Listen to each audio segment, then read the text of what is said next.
Hey. Hey, girl. Hey. Hey. How's it going? Good. How are you? I'm doing really good. Awesome. Feeling really good. All right. Got that pineapple upside down cake drink. Yeah. So good. Welcome back to episode 2. Yeah. All Things Strange. All Things Strange. Our podcast where we talk about anything and everything that we deem strange. My name is Kristen. My name is Brittany. And we hope that you enjoy our podcast and listen along.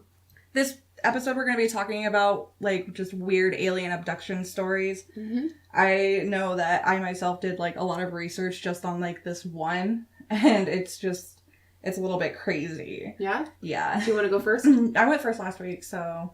Okay. But first, before What's up? we get started, there's that special thing that I wanted to tell you about that I found in my research while I was doing my research. So I just kind of went to Wikipedia and I was just looking up alien abduction and just kind of going through all of the little links. And then I came across one about alien abduction insurance. What? Apparently that's a thing. So it's there's companies that offer... I'm trying to absorb this right now. I know. But there are companies that offer alien abduction insurance. The insurance policy is redeemed if the insured person can prove that they were abducted by aliens and returned to Earth. Has anybody been paid out? I don't know. One English company has reportedly sold over 30,000 policies. Shut up. Yeah. How much is it? 30,000. But how much? I couldn't find a price. Oh, I want to get a quote. We should fucking call Farmers Insurance. Call Farmers and Geico. Hashtag not sponsored. Some companies offer policies for alien pregnancy, alien examinations, and death caused by aliens. Yeah, that's like the ultimate life insurance plan. I love it. But it's when it said, you can prove that you were abducted by aliens and returned to Earth. I mean... What if you weren't? How do you prove it? Strange markings and a lie detector test, usually. Hypnotherapy. That's just, it was insane to me. I was like, people actually pay for these insurance policies. And when you look at the grand scheme of things and how many people in the world pay for insurance, 30,000 isn't a large number, but it's a large number for something. But just in the UK, that's... Just in the UK. I wonder if that's offered in America. I don't know. We should do some calling around. Too bad it wasn't after business hours, or we could do that right now. On a weekend? It's only a Friday. Calm down. I'll put it in my calendar. Yeah, we're going to put it in our calendars. We'll do that Monday. Yeah. Oh, I couldn't imagine being nope, I really have to pay for this insurance policy. I might not have food on the table, but if I get abducted by those aliens... Insurance first. Always. Okay, big brother. So what's your story? What'd you find? Okay, whoa. First of all, I'm not going to shit around, but, I found a case from a lady. She's from South Africa. Okay. Okay, and her name is Elizabeth Clare. And she was born... Okay, so she was a South African, and she was claimed to have been contacted by extraterrestrials between 1954 and 1963. She was one of the first women to claim to have a sexual relationship with an extraterrestrial. In a lot of the research I was doing, I read about that one guy in Brazil and who was no, and then this really hot looking alien came and then we had sex and then she was I'm going to have your baby. And I left that ship feeling so mad and pissed off, and I was like, dude. And then I, remembered that in Brazil, it's kind of a big deal to be macho. So, yeah, he totally got played by this alien, so it made him mad. It was a dude? Yeah. What? Yeah, it was a dude, and this lady alien came in and seduced him, which apparently didn't take very much from what I read. She must have had a nice sized booty if he's from Brazil. They like the booties there. They do have those Brazilian butt lift workouts, Or just Brazilians. Yeah. Oh, God. To have that Brazilian ass, though. Yeah. Okay. Anyways. Okay, Elizabeth. Hey, Elizabeth. Claire. She was born in 1910 to a wealthy family in the Muai River in Natal.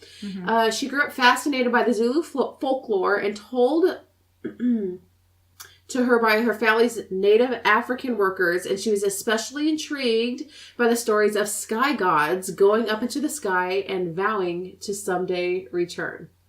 Why are you laughing? This is not funny. This is serious. The sun gods, like, were South Africans also once previously Mayans, because that's just... I had this picture of, like, these people in South Africa just with this, like, Mayan headdress on. Whoa. Sun gods! How had it been, like, pre-Pangea, because it's, like, totally the wrong... Yeah. Wrong. Hey, you never know, man. Oh, wait, isn't Pangea that... Yeah, the one where the continent split. Okay, so that was Pangea the act of them splitting, or was that when they were together? Yeah, sure. All right. Cool. All right. Well, you heard it here, folks. Okay. Okay, I don't know what to think about this bitch's story. All right. She read this book by another gentleman, and this particular gentleman, his name is George Adamski, and she read this book in the 1950s, and after she read the book, suddenly she remembered some UFO sightings she'd experienced during her childhood. Oh, I'm sure she did. That's what kind of throws the kink in it. But then... I'll get to it. All right. Okay, on 2 separate occasions, she saw a giant flying disc in the sky. At age 7, she and her older sister had their first supposed alien encounter outside their parents' farmhouse in KwaZulu-Natal, Midlands. Claire claimed that they witnessed a plummeting pockmarked meteor, which was intercepted by a silver disc bathed in pearly luster.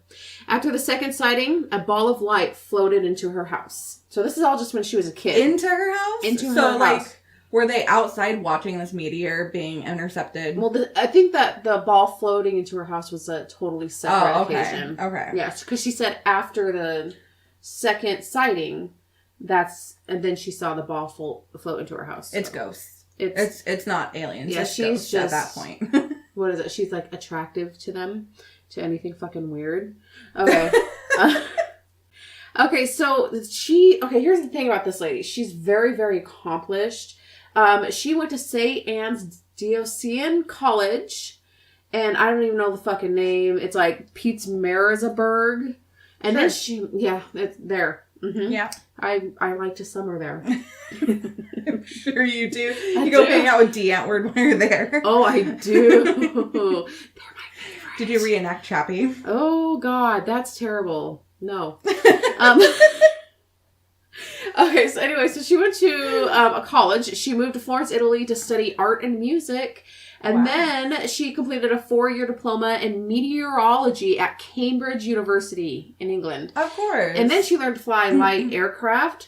After studying music and meteorology, she served as a pilot in the South African Air Force during World War II. And then she later became an agent for Royal Air Force Intelligence. Well, she's done a lot more with her life than I've ever done with mine. That's for fucking sure. Including had a sexual relationship with an alien. So maybe like it's kind of like an Albert Einstein thing where it's like they're super smart, but they're also super crazy. Yeah, like Howard Hughes. Oh yeah, Howard Hughes. Ooh, write that shit down because we're going to talk about that, motherfucker. Okay, so I mean, she's very accomplished. Like she really did some stuff in her life.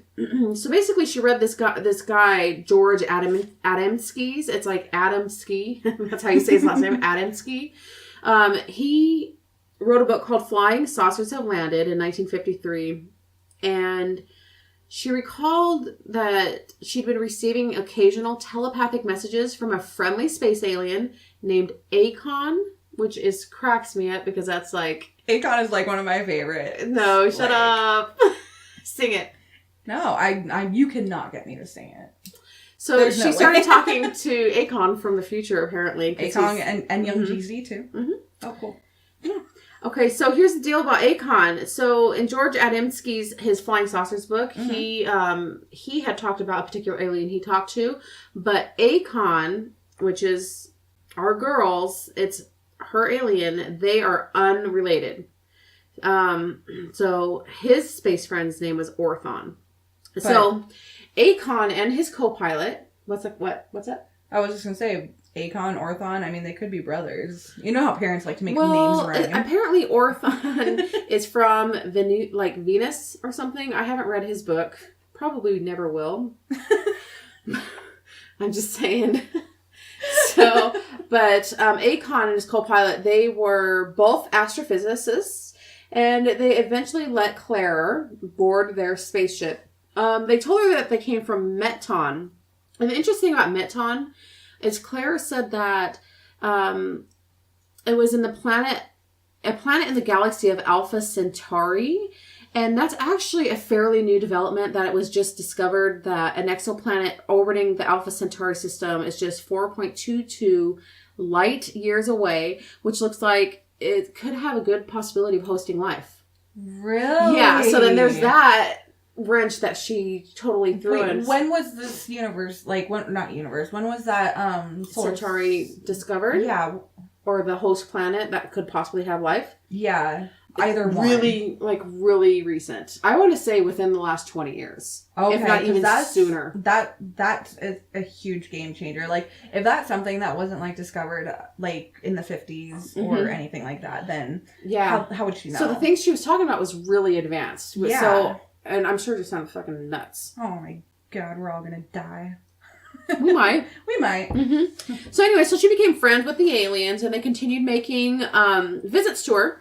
And she was able to take photos of the ship from Drakensberg Mountains on July 17th, 1955. I've actually seen the photo.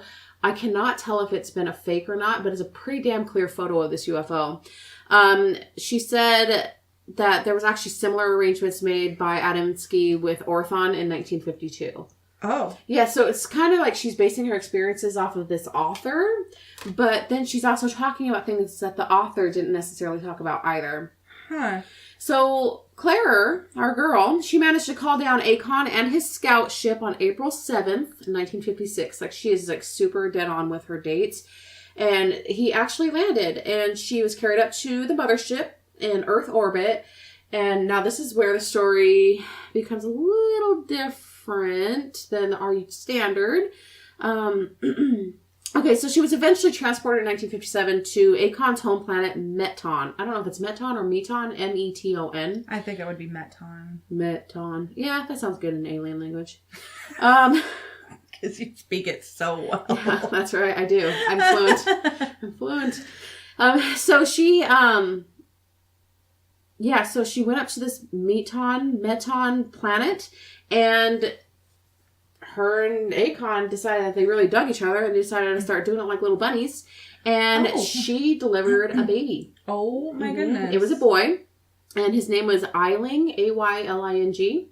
Ailing. I like Eiling better. I would say ailing, like alien. Oh, see, I was thinking ailing, like he's ailing, he's sickly. No, I would say ailing, like alien. Huh. My story, ailing.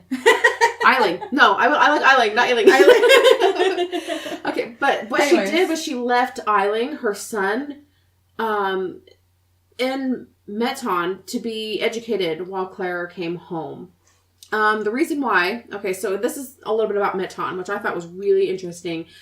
She said that it was a utopia, and it's free of crime and greed and poverty. It doesn't have any of those things. So the inhabitants of this planet, they look just like humans, but they're kinder, taller, and better looking. So I'm thinking it's a lot like Norway. Gotta love that Norway, though. Or Sweden, one of those places with tall, beautiful, blonde people. She said that the Metonians could live for thousands of years and were even able to reincarnate after death, like a phoenix. Can we go? Yes. I want to be part of that. Maybe one day. Okay. They dressed in beautiful silk clothing and ate only natural food. They didn't care for sports, but loved art and music. So this is where I'm like, I don't know. Because if I was going to make up a perfect planet, I'd say they didn't care for sports either. Okay, so they never married or divorced, but they had very large families. The Metonians adored children and were fond of keeping pet birds.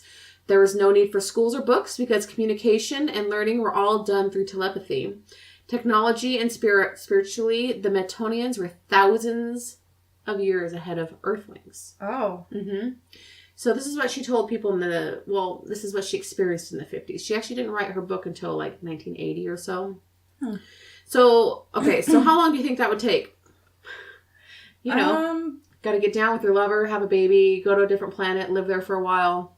I don't know. I mean, if you consider all the space travel in between, I mean, that's a pretty considerable amount. But then again, they also have more advanced technology. True. So I would say to have a baby, to kind of stay there for a while, I would say she was there for about 15 years. 15 years. Yeah. Let's go with 4 months. No, there is no fucking way. I'm telling you, man. That's what she said. What the fuck? She's fucking full of it. I don't know. That's true. She's a meton. She is, because you know what? They might have maybe like gestation stages of like a rat or something. But she's still a human being. That doesn't matter if you're throwing alien seed in there. Okay, so she said the whole process, the trip, lovemaking, pregnancy, delivery, and return trip required less than 4 months. That is... Yep. So as much as she liked the planet, she had difficulty living there, she said, because of the atmosphere. She had heart problems, and they were caused by a magnetic field around the planet or within the planet. So she went back to Earth after 4 months. She said occasionally she would still receive visits from Akon and her son, Ailing. Fuck, you got me saying Ailing. You're welcome. The latter, he became an astrophysicist just like Pops. Oh, following Daddy's footsteps. Claire, she didn't publish her book Beyond the Light Barrier until 1980. And on his world lecture in the late 1950s, that gentleman that inspired her, George Adamski, he made a point of visiting South Africa and looking up Claire for a chat. And they talked about a variety of experiences with the friendly Space Brothers, I guess, you know, quotations. She said by that time, well, yeah. She said by that time, Claire was not the only Adamski follower to experience... to claim space motherhood. Did I say that correctly? Yeah, I think so. Yeah. She died, Elizabeth, she died of breast cancer at age of 84. And she was in the middle of writing her second book, The Gravity File, and it was unfinished. And Claire insisted that her story was true up until her death. So she never denied it. Never once faltered. Never once. And the book would have filled in the gaps for the first, besides explaining Akon's electrogravity propulsion technology.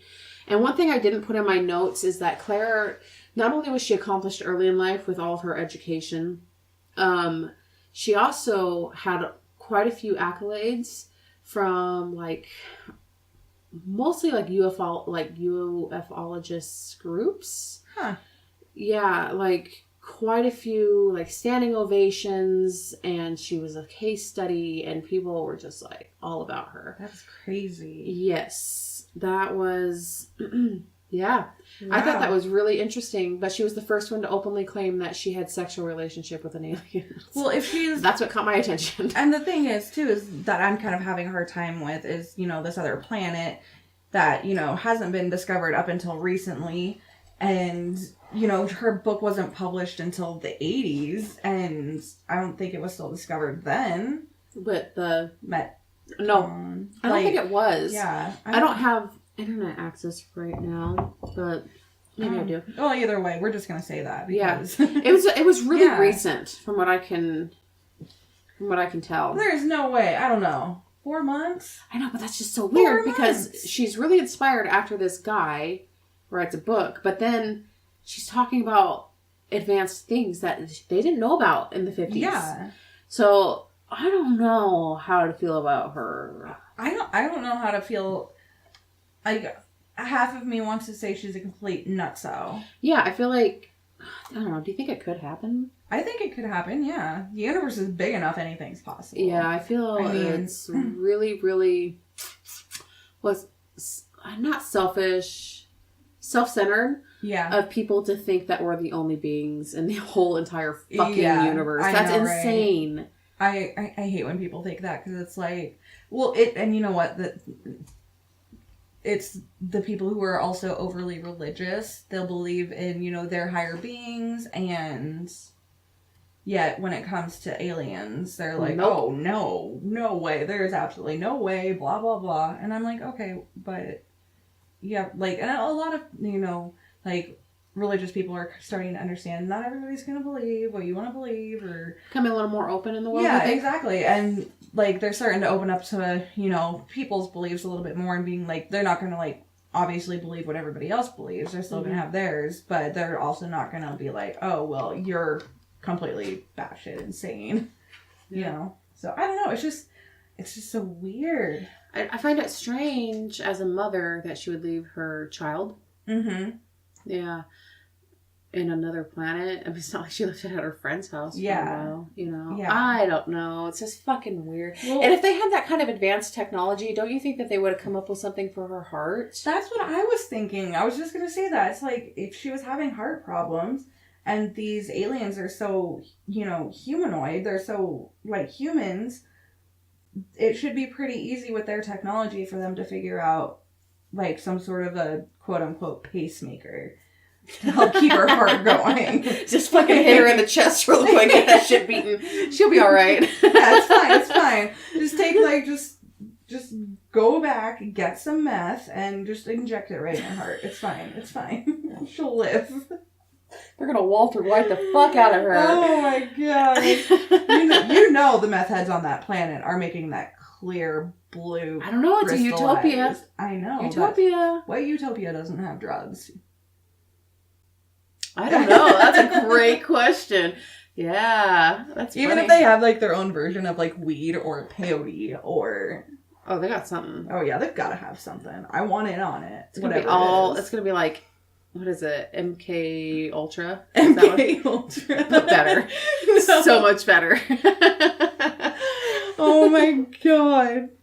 Oh, we're gonna talk about MK Ultra at some point too, or like government experiments or something. Yeah, that'd be fun. MK so Ultra, Agent Orange. Mm-hmm. You know, Agent Orange was sad. That was incredibly sad. And I was actually thinking because I watched a video today on DB Cooper. Ooh, and that's an interesting case. I had another idea for another episode, which was just like disappearances. Girl, I got books on that shit. Oh, yeah. You know, and I just bought that whole book on Irish ghost stories too. So cool. That one would be nifty. Disappearances or like people that have disappeared or just disappearing cases. I think would be cool. Yeah, like. It'd be great. If we could get any Facebook followers, we could totally have like ideas for topics. God, I know. Listener, tell your friends. Melissa, tell your friends. Here's hoping. Right? All right. Well, I want to hear all about your fun alien abduction story. My fun alien abduction story. Mm-hmm. Is about a woman who's probably about... Another woman? Yeah. Do you think it's more common for men or women? I actually didn't find it either way. I feel like it's more common for men to claim it. Yeah, it might be. But when I was doing my research, I thought it felt pretty balanced between men and women. It's just that this woman's like... I came across this article on educatinghumanity.com, which is a total like B-rated... website. It's like it's a good website, but it's like not BuzzFeed. Like but worse. Not as put together. At least BuzzFeed is organized crime. Fuck you, BuzzFeed. I know. God. That Harry Potter issue really pissed At least me off, get new moderators in your Harry Potter group, for fuck's sake. Yeah, neither ones who know about Harry Potter. Oh, we'll have a whole episode on that. Thanks. Mm-hmm. Anyways, so she's about 70. She lives in or around Cardiff in Wales. Okay. Over in that area. She claims that from the time she was probably about 5 years old up until like recent times, like How old is she? She's 70. Is she alive still? Yeah. Cool. At least from what I could find. I couldn't find anything on her passing. Okay. At least the one story I have was from the latest one that I could find was from August 2009. Do you see all these notes that I took? Like, you better condense that shit. And I know, I'm just going to like paraphrase most of it, but you know. So she claims to have been abducted multiple times in her life starting at age 5. And she also claims to have like just encounters like at her house and things like that. From like the early on years, her mom would put her out in the yard, in the garden, in the front yard to play, and she would have the gate locked. And all of a sudden, her mom would be missing time.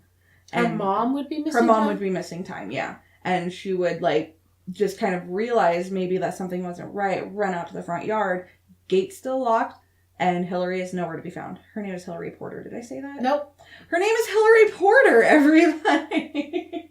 And Hillary would be nowhere to be found. Okay. But when... So what's this, like, in the 50s? Yeah. No, I guess if she's 70s, so this would probably be in, like, the 30s. I don't remember. I know I have it somewhere. I'm so unorganized in all my notes usually. Anyways, so she... Oh, that's where it is.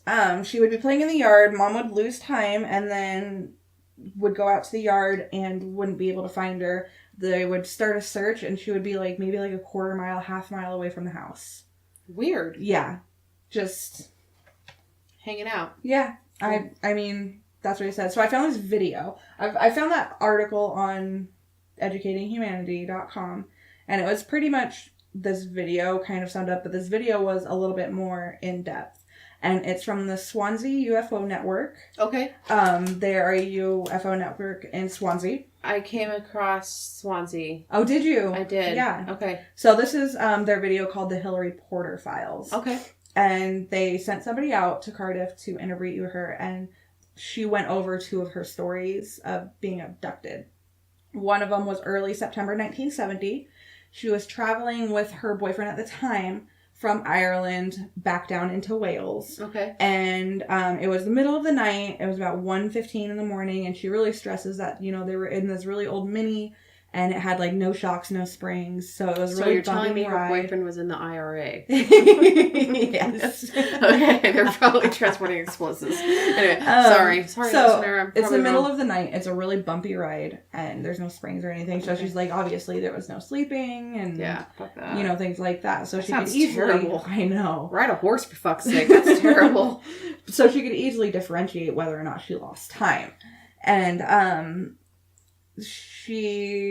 let's see here. They made it to Swansea, and she can't remember the journey from Swansea to almost Cardiff.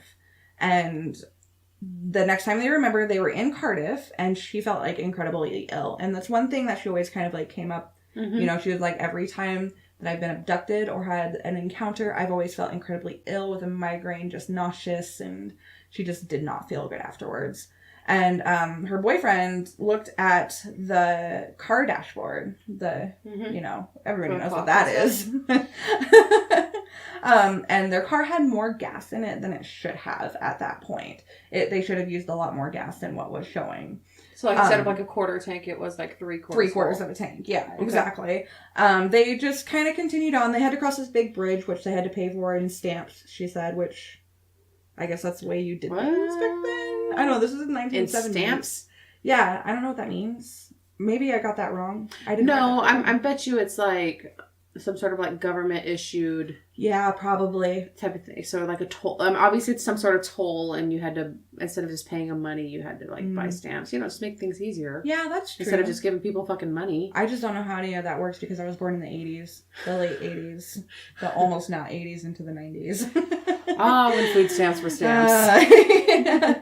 And so good old days. They paid across this big bridge to get into Cardiff. Mm-hmm. And then, you know, they kind of just went about their day. They didn't think much of it because at that point they hadn't realized that they'd lost any time. It was just that they should have had less gas than what they had. That's a happy surprise. Yeah. So they went to the bank to get money to get sorted out with food because her boyfriend at the time was like, well, you should have gotten something to eat because she did have like a migraine issue, and he was always, you know, pretty protective of her and like, you need to eat, you need to eat, you need to eat. So that's why he thought she felt ill.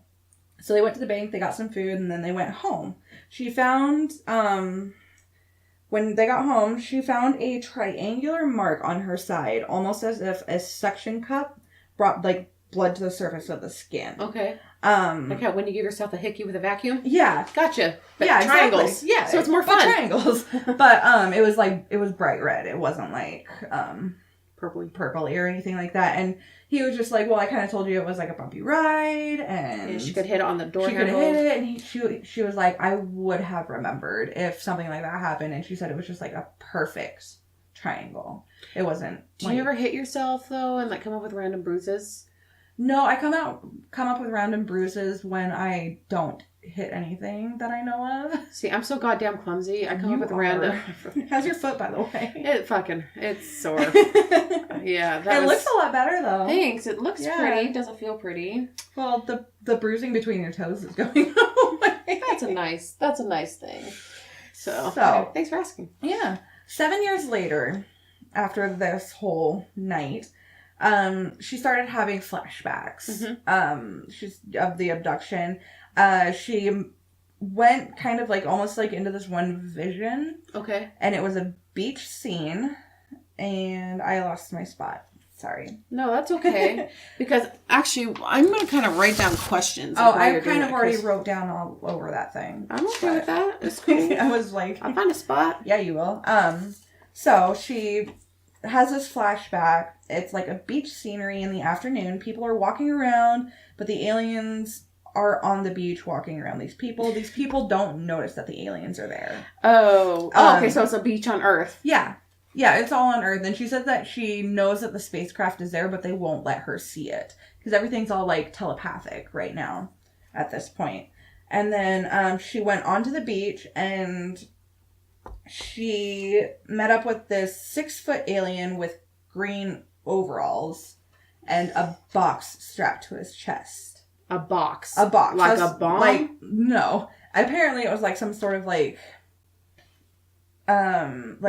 device. I was just thinking maybe they got the heart thing figured out. Oh, maybe. Not like those fucking idiots at Meton. So he's got this box strapped to his chest. Okay. She can't see the other aliens' faces, but she can see this one tall alien's face. That's weird. Just the one, huh? Yeah. So the tall alien says to her telepathically, she thinks, because this is all like a flashback vision. That'd be fucking weird. Right? Get out of my fucking head. Like, we couldn't have a podcast. Nobody would know what we'd be saying to each other. I know. But anyways, Poor souls. he says to her through possible telepathy, when I move the buttons on this box, there's going to be a seismic test done on the beach. And I'm taking this like quotes that she said from the video. A seismic test. So like an earthquake. Yeah. When the people feel it, they're going to get angry. And when they get angry, we have got to run. And so he ran the test and then yelled run. And he was right. You know, the aliens, like the alien dude was right. The humans were chasing them. So she ran and followed his instructions on where to run, you know, like up this hill and then past these houses and just, you know, through this alleyway. And like they kind of like went down a little bit too into like something she didn't even know was there that might not really be there. And they rushed down to these car-like objects. And when she went to the passenger side of it, it was like a dome shape. When she went to the passenger side of it, she realized it was like an 18 to 20 foot craft. Oh, or she realized she was actually in America and went to the driver's side. Same thing. God, that's one of my fears about like traveling internationally is knowing how to drive. Yeah, you just use the railway system. You'll be good. That's true. I like that. But then people stare at you. Ugh. Yeah. One time in London when I was on the tube.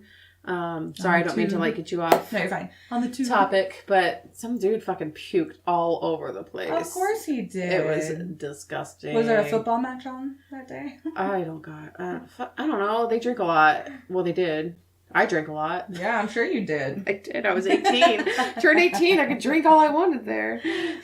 So in this video, she draws pictures of most of her encounters, if not all of them. Okay. And so she had this picture of kind of like what it was like inside of the craft. So if you picture it, she's got it kind of like squared off a little bit.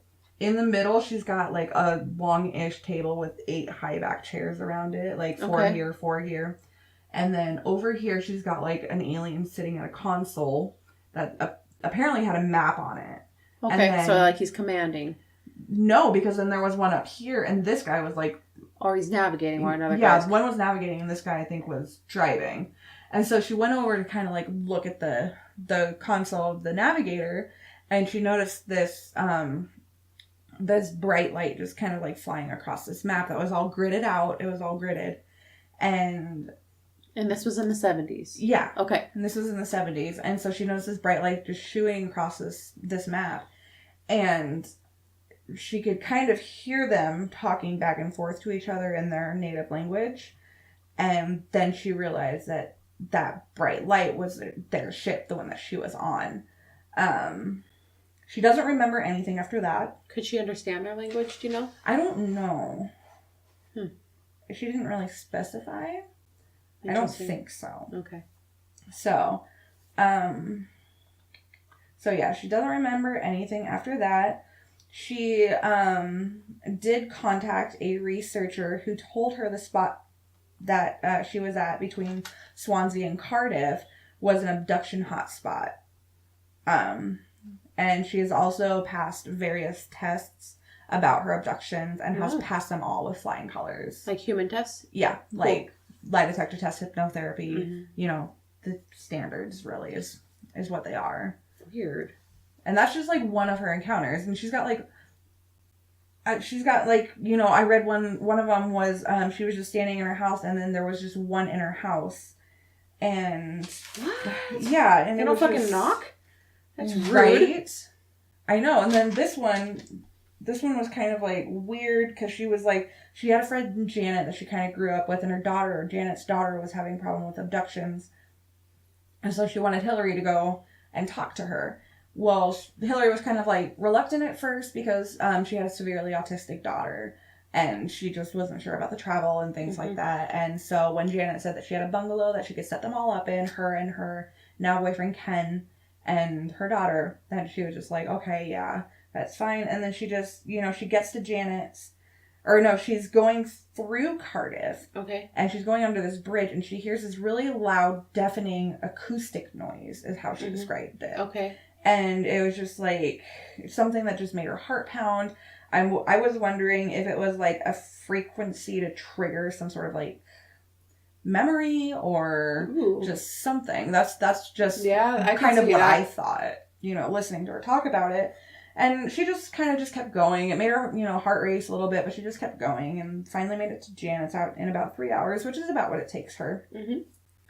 And then when she gets there, Janet's daughter has a boyfriend that doesn't want her to talk to Hillary. And so it was kind of like the reason she went there was kind of like a bust. But the entire time they were there for the weekend and the entire time, you know, they tried doing things to, you know, enjoy themselves and kind of hang out. They're lifelong friends and they just want to spend the time together. Janet and Hillary are like Janet and Hillary.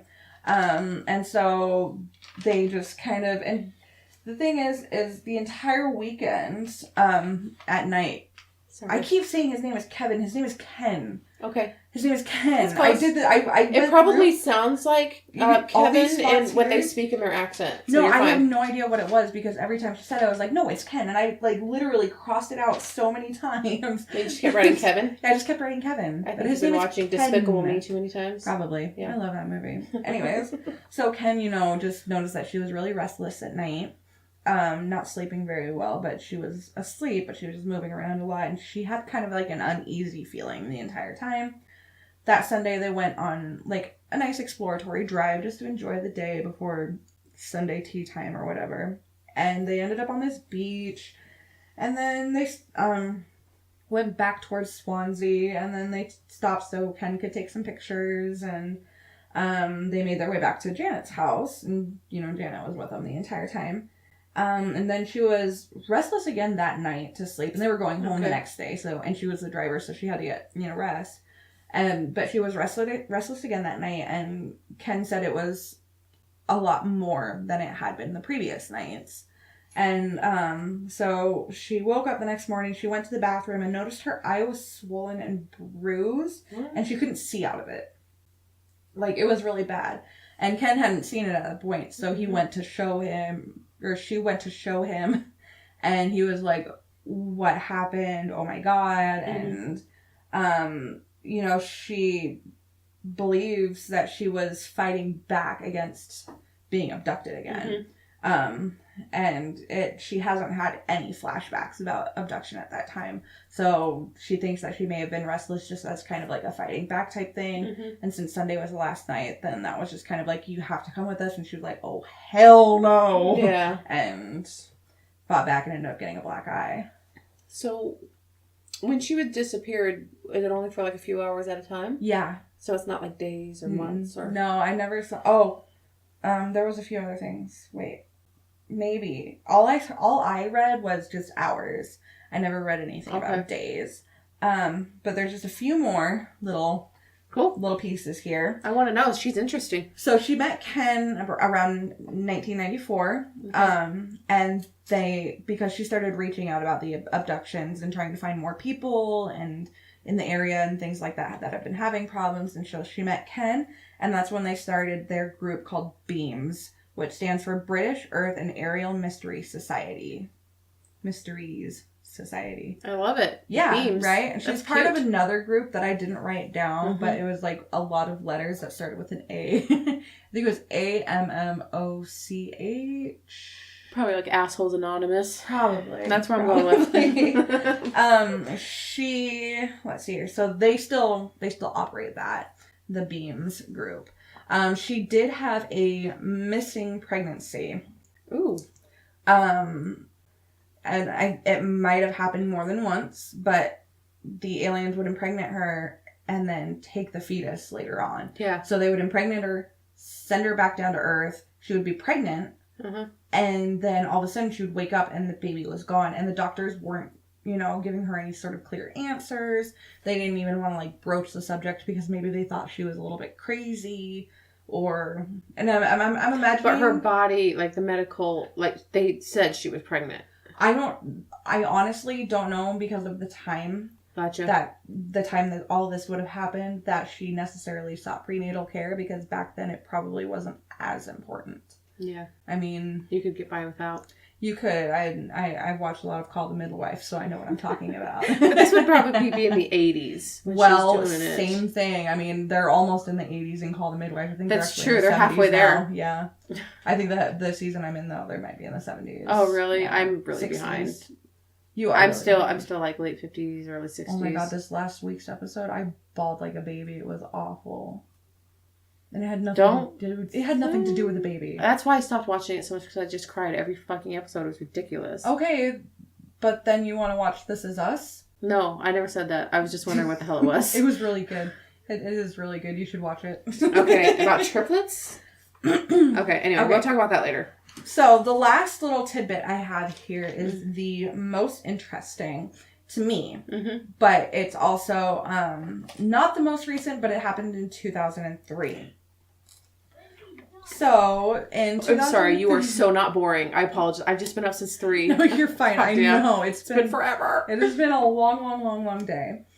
I'm actually pretty freaking tired myself because I could not sleep last night. I was restless. Maybe that's why we don't have the banter that we usually do. Probably. Sorry, listener. I promise next week will be so much more fucking funny this time. You're just gonna have to get the fuck over it. That's what I'm saying. Jesus.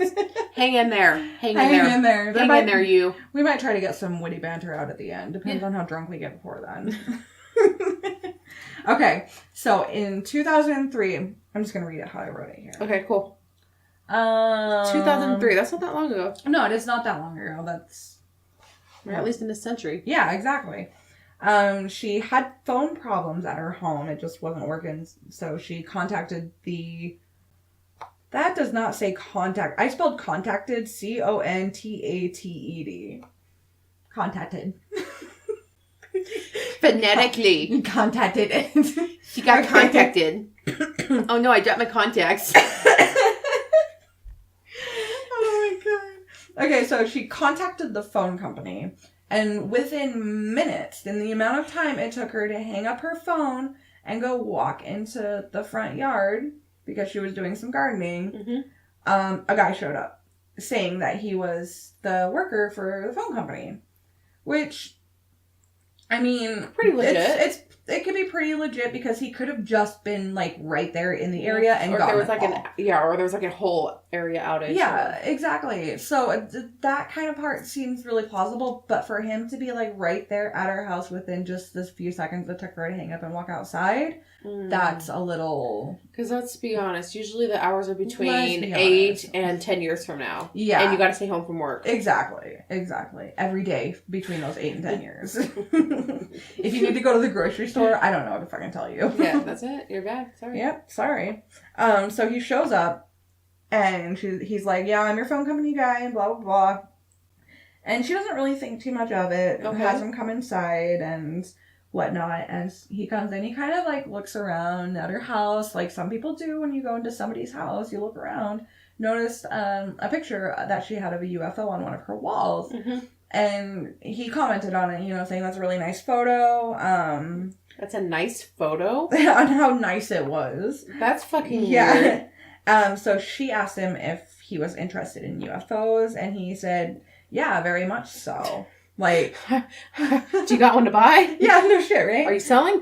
But it's just like, it's kind of like, just coming across some stranger that has the same interest as you. So he saw this picture. Yeah, so he saw the picture, commented on it. He fixed her phone, and then, which only took a couple of minutes, and then the weird thing is he started pulling out his wallet to show her pictures of his wife and his young child, and just family photos, like kind of like an old grandpa would do. Yeah. Like on a bus. Show you my kids. Hey, you're sitting at the bus stop with me. I fucking care about your kids. Yeah, exactly. Yeah, whatever. Yeah, show me those pictures. I'll just ooh and ah and tell you how great they are, but I don't really fucking mean it. I'm like, no, seriously, go away. Yeah. GTFO. I got my own kids to worry about. I don't gotta worry about yours too. Bitches. Except for yours, Melissa. We consider him ours too. Yeah. We like Carter. So, they kind of got along pretty well, and it was a little weird, but it wasn't like overly weird. It was fine enough to where she invited him to stay for lunch, and he accepted. Okay. Cool. And it's just like, friends. Yeah, friends. I mean, they didn't have to worry about that 9/11 stuff over there, right? Nope. It's 2003. They don't have to worry about it. It's, sorry. Come, Mr. Taliban, tally me bananas. Oh my god. We're going to hell. Oh, I'm happy about that. So, he stayed for lunch when asked, but he did not eat or drink anything. They made him a meal. He did not eat or drink anything. Like a vampire. Like, yeah. Except for in the daylight. And probably doesn't sparkle. You knew where I was going with that. Yeah, I did. It was just talking. That's all he wanted to do was just talk. Mm-hmm. And when she finally noticed something weird, the whole not eating thing and whatever, she, when she finally noticed something weird, he told her that he was her hybrid son from the missing pregnancy. Yeah. Yeah. And that's probably why he was so keen on showing her family pictures and all this other stuff, which, I mean, missing pregnancy, yeah, where does it go? Wait, so they just have these hybrid kids and put them back in Earth? I have no idea. Isn't it like taking like a pristine rat and putting it in with all the other gutter rats? Probably. That's weird. But I'm wondering also if he just kind of took control of his own little ship to come hang out or something. Oh my god. Yeah. Wouldn't that be like, if you knew that you had that missing pregnancy. That'd be bizarre. And then all of a sudden, years later, you've got this guy showing up saying that he's your missing hybrid son. Mom, I'm here. Yeah. Make some lunch, bitch. You want to see your grandkid? Yeah. Like, holy shit. Can we go on Maury for this? Or Maury Povich? Or are we the father? And so she went along with it. She was kind of believing it, but she wasn't, obviously she was in shock. She doesn't know what to believe. After he left, she waited a little while and called the phone company. Yeah. They'd never heard of him. They hadn't sent anybody out yet, but her phone was magically working. I mean, he broke her phone on purpose just so he could meet her? You goddamn murderer. Yeah, the last thing I wrote here was that she has had experiences in England, but it's mostly been in Wales, around between Cardiff and Swansea. Oh my god, I want to go. I know. It just looks so beautiful too. Yeah. And they have the Doctor Who Museum in Cardiff.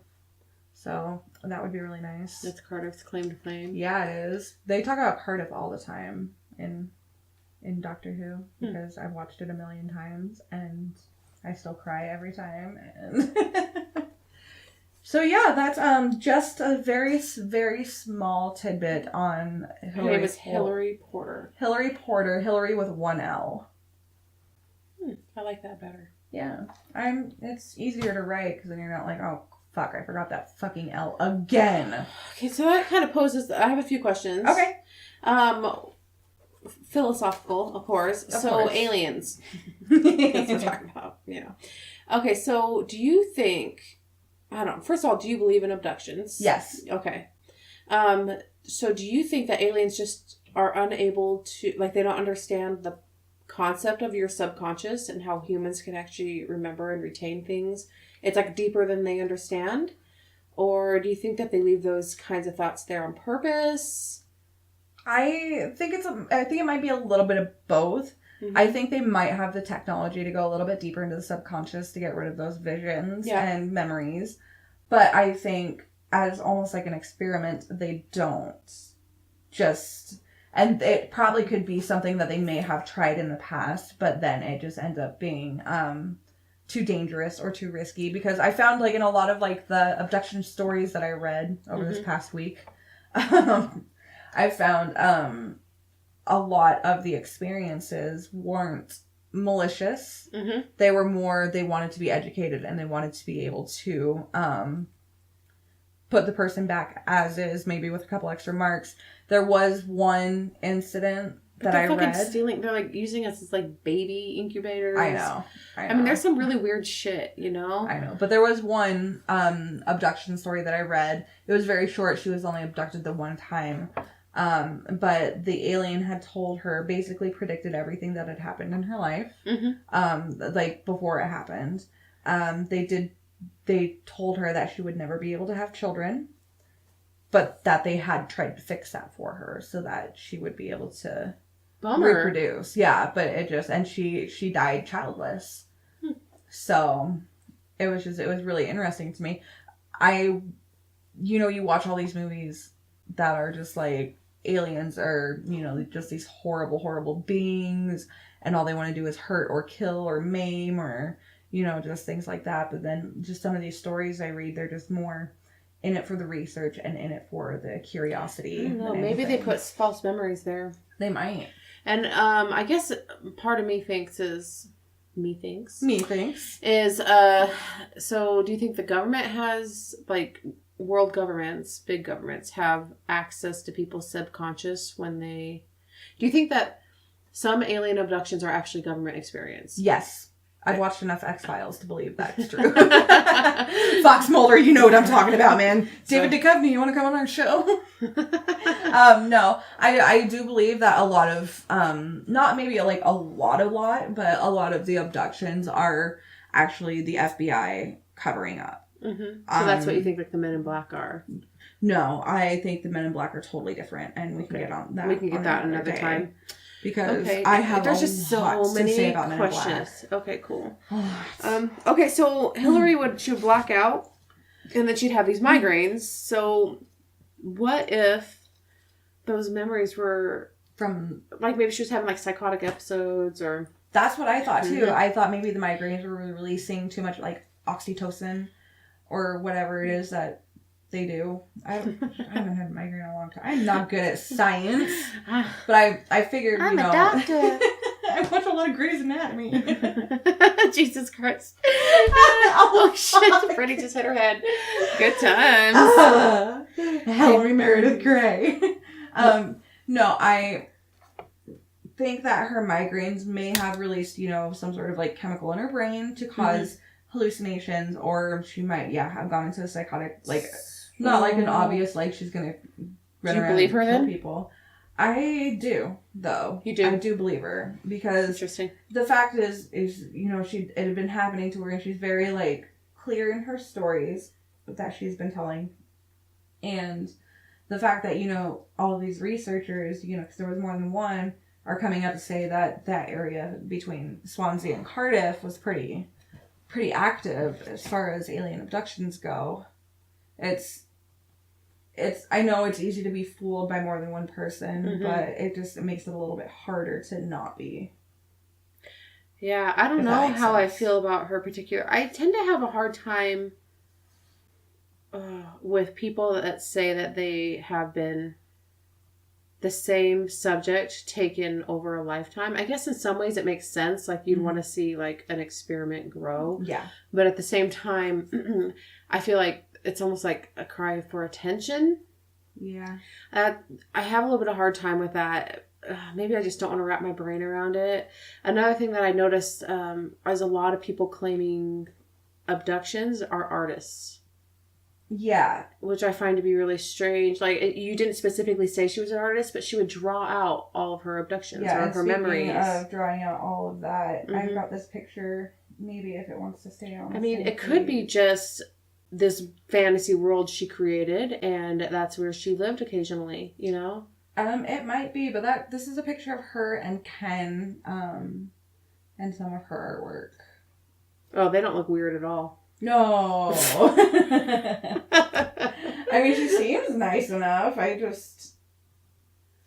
know. Why does it keep switching pages? This thing is so stupid. Okay. Where's that other picture that I saw? Because it was kind of good. Maybe it was in the video. I don't remember, but her stories to me, from what I read and what like was in the video and things like that, it was to me a little bit believable, just because the way she talked about it. It was the way she talked about it, and just from what I could hear her talk about, and then what I read in articles, there really wasn't much of a difference. And I know it's really easy to keep your story straight on a lot of things, but a lot of the times when you have a pathological liar like that, they will quickly change their stories. Yeah, that's true. That's like, a really good point. You can see it like gradually over time. It'll change. Like, you know, the people who were like, it was like 5 miles, or it was like 10 miles, or it was like 1 million. It's either miles. To overinflate it or to fit the circumstance. Yeah, exactly. And it always remained kind of the same. It was never really overinflated. It was never changed from what I could find. I mean, I looked through quite a few articles, so. There was one video on there that was like 2.5 hours long, and I was like, fuck you. I'm not watching that. I had a hard enough time sitting through 45 minutes.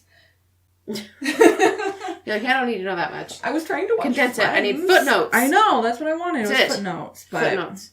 I still thought it was really interesting. Yay. Aliens. Aliens. Aliens are interesting. They really are. I've always found them fascinating, but then again, I was also that kid who was extremely terrified by the movie Mars Attacks, and I slept in my closet for weeks. Yeah. That's supposed to be a comedy. Dude, you know, scared the shit out of me. The fucking movie, Witches. Oh, really? Yeah, The Witches. Yeah. Dude, when they fucking started peeling off their goddamn faces. Yeah. Nope. And their feet were ugly. I know. Hork. Nope. That scared the shit out of me when I was a kid. Yeah, I can imagine. See, that was like, I would watch all these horror movies and all these like suspenseful movies, and I was never really affected by any of them except for alien stuff. No, except for just Mars Attack. Like, I could watch Alien and Alien 1 and Predator and, you know, all those other movies. I could watch those and be just fine. But Mars Attack, it was something about the Ack-Acks. You know what? They're called. That's why I love horror. That's why it's my favorite, is because it's such a psychological thing. One thing that will fuck with you won't fuck with me. Like, I'll laugh the entire time. Yeah. I know my husband and he will never watch horror with me because it's all funny to him. Except for like exorcism shit. He does not like any. No, he does not like that. But me, I want to see every fucking video I can see. I want to watch every movie. I will read every single article I can find on like demonology and shit. Not because I'm into it, but just because it's fascinating. It is incredibly fascinating. I've been reading a lot about the Zozo demon lately. And it's been known as like the Mama, the Zozo, the Zaza, the Momo, or just the Zaza Gabor demon. The Zaza Gabor demon. Darling. I think that's... But in Latin. How do you say darling in Latin? I don't know, but I think we actually talked about Zaza before in the last episode, too. Bitch is rad, okay? She was. Respect. Oh, sorry. Hitting my chest. One for Respect. the homies. Purses up. No, but I've been reading a lot and watching a lot about this Zozo demon and the way it just shows up in all of these different places around the world and making all this contact around the world. Shit's it's not weird, just man. in one place. Okay, we need to write that down too as like the Zozo demon, or just demonology or something. Yeah, we can fine tune that later. But yeah, I just find that to be really interesting, and we can figure out next week's what we're going to talk about. Or do you want to do that now, or do we want to just talk about that off? Hey, let's figure it out now, so then that way maybe we can keep our listeners enticed. Please keep listening. Like, what the fuck are we I'm telling you, man, it was a shit show kind of day for both of us, and so I apologize if we were a little more serious. I have been packing all day. I didn't get half of the cleaning I need to get done. I still need to take a shower because I'm sweaty and smelly and sticky and disgusting. Wow. That sounds like a cinnamon bun. Yeah, well, it's not like a cinnamon bun because it smells like feet. That's the best. Yeah, we won't talk about my day. My day was bad. Your day was horrible, but I am so excited to go to the South Hill Mall and get me a motherfucking Cinnabon. Girl. Nobody's excited to go to the South Hill Mall.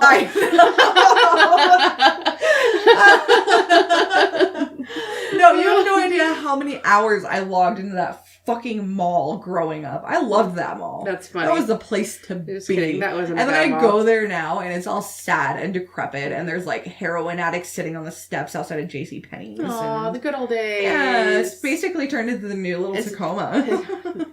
New Olympia. Yes. As you can tell, Brittany's going home to Washington State. I am. If you don't know where those things are, just to inform you, for a week. That's where my husband is. So I'll be all alone. For 8 days. He's going to be up there with the kids for 8 days, and I'm going to be up there with Ariel for 5-7 days. I forgot how to count. You're only one day off of him. Yeah, I'm only 1 day off of him. 7 of them. 7. Yep. It's going to be wet and damp. And Stewart's meat's there, so that's fucking amazing. Yeah. I miss Washington. I do. But that's another conversation for another time. That is. It is. Most def. So what do you want to talk about next time? I think we're going to be recording again that Sunday after we get back, maybe? Depending. Yes. Yeah, I think it wouldn't be the worst thing in the world, right? No, it won't, because we also have that movie to go to. Oh, yeah. So, as you guys can tell, Brittany and I truly are friends, and our lives are very, very entwined. Very entwined. Like, as in keys to each other's homes. We watch each other's children. We're just very close friends. We don't even knock on doors anymore. No, just fuck that. in. I just kind of went into her pantry and just got vodka without even asking today. I was like, was that rude? Well, fuck you. I was like, hey, do you want a drink? So I could use one today.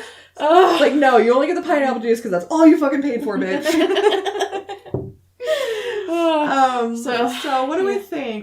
We've kind of done... Maybe cults? Yeah, I was going to say, we've, like, the past couple of episodes... Cults and serial killers are my jam. Yeah. But, I mean, I'm into anything strange, weird, macabre. Cults or, weird shit things people eat. I can't speak. I speak like I'm from Metcon. Fuck. Should we do something from around the time of the Satanic Panic? Oh my god. If you could see Kristen's face right now, it's just like she had a wonderful revelation and her life just like got so amazing. Okay, we Satanic Panic. Let's do that. Satanic Panic. A story from the Satanic Panic. Yeah, and then once again, we'll kind of do what we did this week is just we'll each research, like, we'll each pick a story. I'm assuming the one from the 80s. Yeah. Okay, because there was a couple. Yeah, we'll pick a story from the Satanic Panic of the 80s, and we'll use location to kind of make sure we're not doing the same one. Yeah, okay, cool. And honestly, I'm going to try to get as much research done as I can. The reason I'm going back up to Washington is because I have some family members who aren't doing very well. Both my great-grandparents on my mom's side are getting up there in age. And then I have got an aunt who is battling breast cancer pretty harshly. Jeremy's up there because he has family members. It's not a great spring vacation. No, it's not. Kids are on spring break down here for us. So that's like the perfect time to go so they don't miss school, but the reason we're going back isn't for vacation. It's to see family. Yeah. So it's... I'm going to hold down the fort. You are going to hold down the fort. Mark's going to Hold down the the fort. You're going to hold down... Yeah, we're going to hold down each other's husbands. Mm-hmm. She's going to stop in and take care of my dog and my guinea pig while And your Mark's husband. at work for like 1,000,000 hours a day. Yeah. Mm-hmm. And possibly make him a couple of meals because she is the most amazing. Fuck yes, I am. Yeah, you are. Bitches. Well, that's what I deserve it after I've been taking Gimli every goddamn day. Seriously. I know. Gimli's adorable. He is adorable, but Check out our Twitter. You'll see him. You'll see him. He's fucking great. Not that he really takes much to fucking take care of him. He just lays there most of the time. Goddamn fat ass. He is a fat ass. I've been feeding him carrots though, so He likes those. He likes them, so hopefully it'll help him drop some weight. Yeah, it just makes him see better. So I'll try to get that episode. We'll record it Sunday. We should probably do it like Sunday, like midday, and then go to the movie later. Yeah, or did you want to try to get like an early movie? Yeah, we'll talk about that later. That's all right. semantics that we can talk about in a little bit. Yeah, I and don't then think they care. The latest we'll have it uploaded is Monday. Because I was thinking like upload times. Uploads are Mondays, right? Yeah. For the most part. For the most part. This one I'm going to try to get uploaded tonight. Okay. We're going to see how well that goes. Because I'm going to upload it while I'm in the shower. If it's not done by the time I'm out of the shower, then I don't fucking know what to tell you. Because my sister has shit Wi-Fi. So sorry guys, might have to go to the mall. They might have better Wi-Fi. Hell yeah, I'll go to get a Cinnabon. Starbucks. No, I'll go sit outside of Melissa's house and text her while she's at work. What's your Wi-Fi password? Gotta upload this podcast. Love you. Oh, I'll just go to her work and log into the Wi-Fi at her work. Hell yeah. Hell yeah. All right. Okay, this was a really informative episode. It wasn't bad. I liked it. Yeah, it was pretty good. I feel like we were a little too serious. But, it's like I said, it's been a rough shit show kind of day. Yeah, shit show kind of day. So, all right, guys. Please tune in next week. We're going to be talking about the Satanic Panic. And if you don't know what the fuck that is, oh yeah. Talk to Cyndi Lauper because she knows all about it. Giggity, giggity, goo. Oh God, Cindy, don't hate me. Isn't she in Seattle? Because I'm freaking out. Or is that the other one? Okay. Sorry. I'm really tired. Kidding. Just kidding. Not kidding. What? Yeah. All right, don't guys. fucking apologize. I'll do what the fuck I want. Sorry, not sorry.